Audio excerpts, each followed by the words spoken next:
আমি একনিষ্ঠভাবে ইসলামকে আমি চাই যে আল্লাহর জমিনে যেন আল্লাহর দিন কায়েম হয়, আল্লাহর ইসলাম কায়েম হয়, ঠিক কিনা? আল্লাহর জমিনে আল্লাহর ইসলাম কায়েম করতে হবে। কুতিবা আলাইকুমুল কিতাল, তোমাদের উপরে জিহাদকে ফরজ করা হয়েছে। কাদের উপরে? আমাদের উপরে। ওয়া হুয়া কুরহুল লাকুম, কিন্তু এটা তোমাদের কাছে অপছন্দনীয় মনে হচ্ছে। ওয়া আসা আন তাকরাহু শাইআ, বস্তুত কোনো জিনিস তোমাদের কাছে অপছন্দনীয় মনে হলেও আল্লাহ পাক বলেন হুয়া খায়রুল লাকুম, এর মধ্যে আল্লাহ পাক তোমাদের জন্য চিরকল্যাণ রেখে দিয়েছেন। সুবহানাল্লাহ পড়েন। ওয়া আসা আন তুহিব্বু শাইআ, আবার কোন জিনিস যদি তোমাদের কাছে পছন্দনীয় হয় ওয়া হুয়া শাররুল লাকুম, আল্লাহ পাক এর মধ্যে তোমাদের অকল্যাণ রেখে দিয়েছেন, তোমরা সেটা জানো না। আল্লাহ রাব্বুল আলামিন বললেন ওয়াল্লাহু আ'লামু ওয়া আনতুম লা তা'লামুন।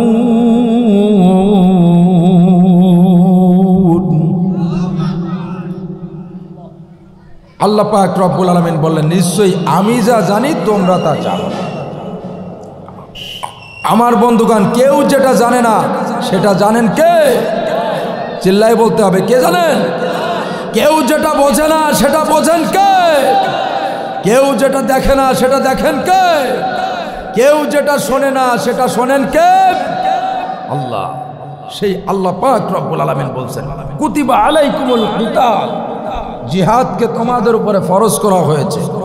আজকে দেখছেন না বিশ্বে আমার মুসলমানরা কিভাবে মার খাচ্ছে। এখন যদি এখানে হালুয়া রুটির ওয়াজ করা হয় অথবা জিকিরের ওয়াজ করা হয়, নামাজের ওয়াজ করা হয়, মাটির তলের বাঘের ঘটনা, সাপের ঘটনা, বাপদাদার ইতিহাস বলে এখানে 3 ঘন্টা সময় কাটাই দিই, ওতে কোনো কাজ হবে না। ওয়াজে জাতিকে ধোঁকা দেয়া। বাপদাদার ইতিহাসের মাধ্যমে ইসলাম আসে নাই, ইসলাম এসেছে কোরআন হাদিসের বিনিময়ে। কথা বলেন ঠিক কিনা? এই জন্য আমরা বাপদাদার ইতিহাস শুনতে অভ্যস্ত নই, আমরা কোরআন শুনতে অভ্যস্ত। কি শুনতে? কোরআন শুনতে। আজকে সারা বিশ্বে যা হচ্ছে সেই প্রেক্ষাপট নিয়ে যদি কথা বলেন না বলেন তাহলে আপনার আমার সঠিক হক আদায় হবে না। আল্লাহ বাদী হয়ে আপনার আমার নামে মামলা দেবে। কথা বলেন ঠিক কিনা? আমার বন্ধুগণ, গভীর মনোযোগ। সারা বিশ্বের যে অবস্থা বর্তমানে, চতুর্দিকে মুসলমানরা মার খাচ্ছে আর মুনাফিক ভরে গিয়েছে। কি মুনাফিক ভরে গেছে না? এই যে আয়াতে কারিমা তেলাওয়াত করেছি, এই আয়াতটা হচ্ছে একটা জিহাদের আয়াত। কিসের আয়াত? জিহাদের আয়াত। তা জিহাদের আয়াত আসলে জিহাদ করা, জিহাদ করতে বলছেন কে? কে বলছেন? আল্লাহ পাক বলছেন। আল্লাহ জিহাদ করতে বলেছেন। জিহাদকে আল্লাহ ফরজ করে দিয়েছেন। কারণ যেখানেই অন্যায় দেখবা ওখানেই প্রতিবাদ করার জন্য, শান্তি প্রতিষ্ঠার জন্য ঝাঁপায়ে পড়বা। কথা বলেন ঠিক কিনা? আমার বন্ধুগণ, গভীর মনোযোগ। আল্লাহ রাব্বুল আলামিন যেভাবে হজকে ফরজ করে দিয়েছিলেন, আল্লাহ পাক রব্বুল আলামিন বললেন ওয়ালিল্লাহি আলান নাসি হিজ্জুল বাইতি মান ইসতাতাআ ইলাইহি সাবিলা। সামর্থ্য থাকার পরে তোমাদের উপরে যেভাবে হজকে ফরজ করে দেওয়া হয়েছিল, রব্বুল আলামিন যেভাবে আবার একটা মাস না খেয়ে থাকাকে, আত্মত্যাগ করাকে আপনার আমার জন্য ফরজ করে দিয়েছিলেন। আল্লাহ পাক বলছেন ইয়া আইয়ুহাল্লাযীনা আমানু কুতিবা আলাইকুমুস সিয়ামু কামা কুতিবা আলাল্লাযীনা মিন ক্বাবলিকুম লাআল্লাকুম তাত্তাকুন। আল্লাহ পাক একটা মাস আত্মত্যাগকে আপনার আমার জন্য যেমন ফরজ করে দিয়েছিলেন, যেভাবে আল্লাহ পাক রব্বুল আলামিন যাকাতকে ফরজ করে দিয়েছিলেন, তদ্রূপ আল্লাহ পাক রব্বুল আলামিন ওয়াজাহিদু ফি সাবিলিল্লাহ জিহাদকেও ফরজ করে দিয়েছেন। কথা বলেন ঠিক কিনা?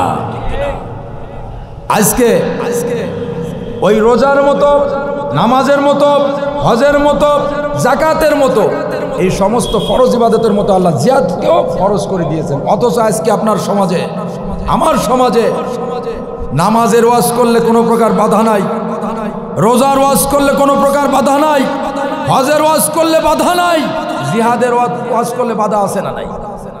আস্তে করে বলে না, বাধা আছে না নাই? কারণ নাস্তিকেরা আজীবন চক্রান্ত করে, আজীবন ষড়যন্ত্র করে এই জমিনে সব কিছু ঘটুক, সব হোক। কারণ এরা হচ্ছে ওই মুদ্রার এপিটার ওপি আছে না, এপিটার ওপি। অর্থাৎ যারা কোরআন চায় না, হাদিস চায় না, আল্লাহ নবীর আদর্শ চায় না, এরা কখনো ইসলামের হক মেনে নিতে পারে না। আর ইসলামের শ্রেষ্ঠ হক হচ্ছে আল্লাহর জমিনে আল্লাহর শান্তি প্রতিষ্ঠার জন্য জিহাদের বিকল্প আর কোনো কিছুই নাই। কারণ এখানে একটা অন্যায় হয়েছে, আপনি জিকির করতে করতে হাইটে চোখ বুঝেছেন। এখানে একটা অন্যায় হয়েছে, আপনি ঘরের মধ্যে বসে নামাজ পড়তেছেন আর বাক্কুম বাক্কুম করতেছেন। কাজ হইবে? কাজ হবে না। আল্লাহ নবী, আল্লাহ পাক রব্বুল আলামিন বলছেন, যেখানেই অন্যায় দেখবা ওখানেই প্রতিহত করবা। কথা বলেন ঠিক কিনা?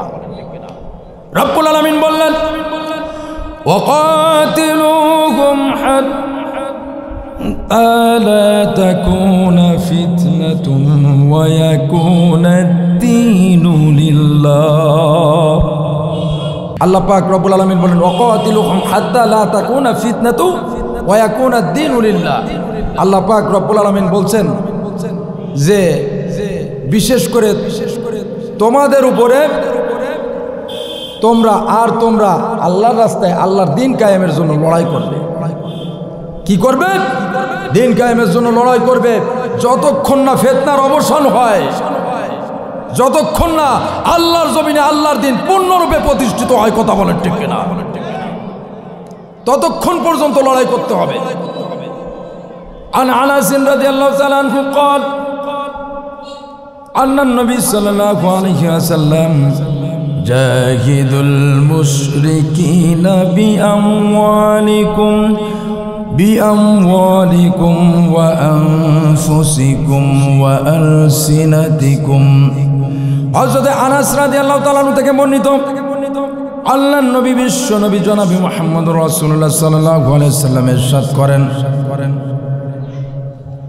আর তোমরা জিহাদ করো,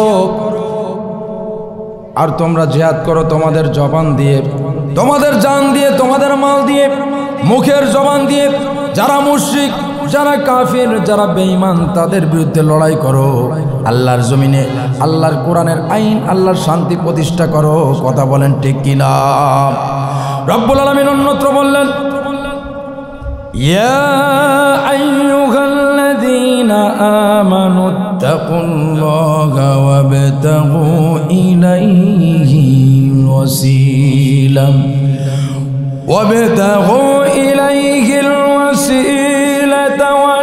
ওয়াজাহিদু ফি সাবিলিল্লাহ